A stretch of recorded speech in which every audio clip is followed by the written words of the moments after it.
Hey Drake, this week I have for you a song called Axel F by Harold Faltermeyer. It's one of those songs from like the 80s or the early 90s that has a lot of synthesizer in it. It sounds kind of funny. I'm going to play through it a little bit so you can kind of understand how it should sound. And then I'll kind of guide you through some of the shortcuts in learning this little riff. Right? So our hand position is actually really important for this one. We're going to be in the 6 and 9 range. So we have fret 6, 6, and fret 9. Make sure your guitar is tuned before you start this. Then we have 6, 9, 6, 6, 6. So we have 6 on the B string, 9. So try to follow along with the tab right here as much as you can. So for the first measure, we have 6, 9, and then you see the little loop that I put above all those 6s. That means play through those fast. 1, 2, 3, 6, 6, 6. Rolling your finger up to that other 6. And then 6, 8. So I'll reiterate that first measure. Kind of like that. That's how fast it is, but you can slow it down. And then we have 6, 8 on the high string. 6, 8, 6, 6, 9, 8, 9. So there's going to be a weird moment when you have to go pinky, ring, pinky for 9, 8, 9. Get used to that. Your pinky, this is pretty good that you have to use your pinky here because your pinky is going to develop strength over time. It's one of the fingers out of all the fingers that has to have a lot of strength built into it. It starts out really weak, but then you start to develop that strength to be able to play with it. Moving on to the second bar, we have 6, 8, and then sure enough, you can go all the way up to 13. It almost doesn't matter what finger you use, whatever's most convenient because you're jumping up there anyways. 6, 8, 13, and then 8. So 8, 8, 5, 6, 8, 8, 5. I'm on the second measure or the second bar here. 6, 8, 8, 5. And then 8, 6 to finish off that part. 8, 6 with ring finger, index. Now you notice that the fourth measure, like right below me, right here, has a repeat sign in it, and there's no notes in it.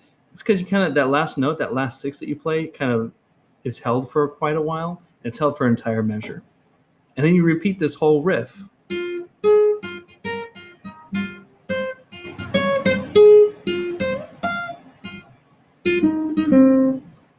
That part's a little hard. 6, 8, 8, 5, 8, 6, and then it repeats. This next part is going to help you understand what it's like to play 2-note chords with your pointing finger and your either your middle finger or your ring finger. These are chords that are important for you to try out. These shapes, because they're sort of like little broken pieces of chords that you can throw into almost any piece of music. Really useful.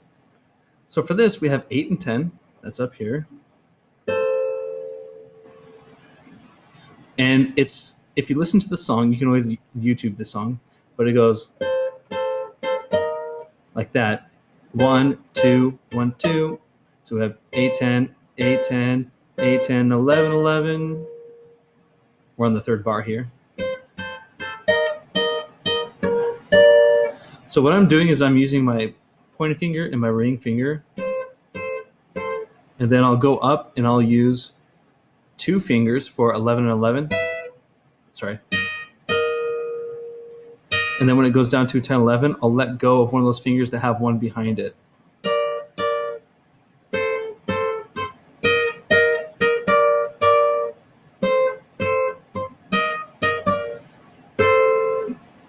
Oh, and also I made a mistake when I wrote this.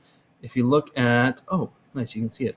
This little bit right here, this is supposed to be a 10.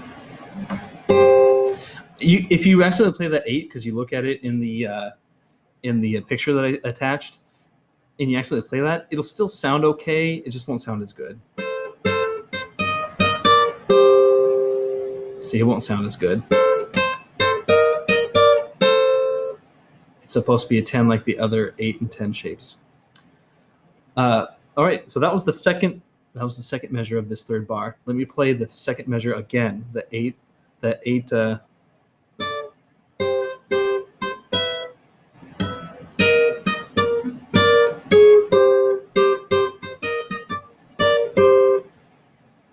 So these 8s are supposed to be 10s. Next part is you go down with this shape, down to 4 and 6. And actually, for the next 2 measures, you're going to hold this finger shape the whole time, where you have a finger on E and then 2 frets up, and on B string, you have your ring finger.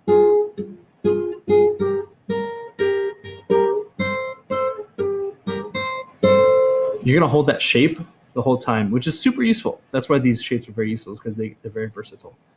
So we're on the last bar here. 4, 4, 4, 4, 6, 6, 6, 6, 6, 8, 8, 6, 6, 8, 8. Like that. All right, I'm going to play the second part of this song, the entire bottom half, to speed. All right? Here we go.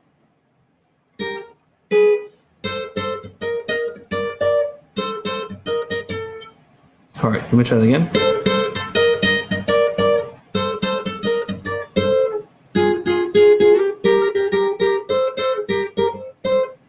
So it does take some time to build up to that speed, but I don't expect you to build up to that speed in a week. I expect you to just work on these shapes and know how the song should sound. And when you hear a song, it helps you like try to practice it and get it sound how it's supposed to. So let me play through the whole song one more time, and then I'll leave you to it.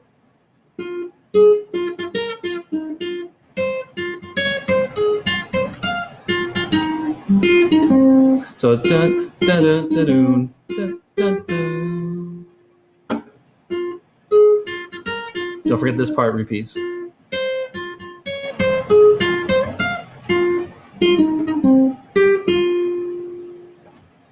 That part might be the hardest part.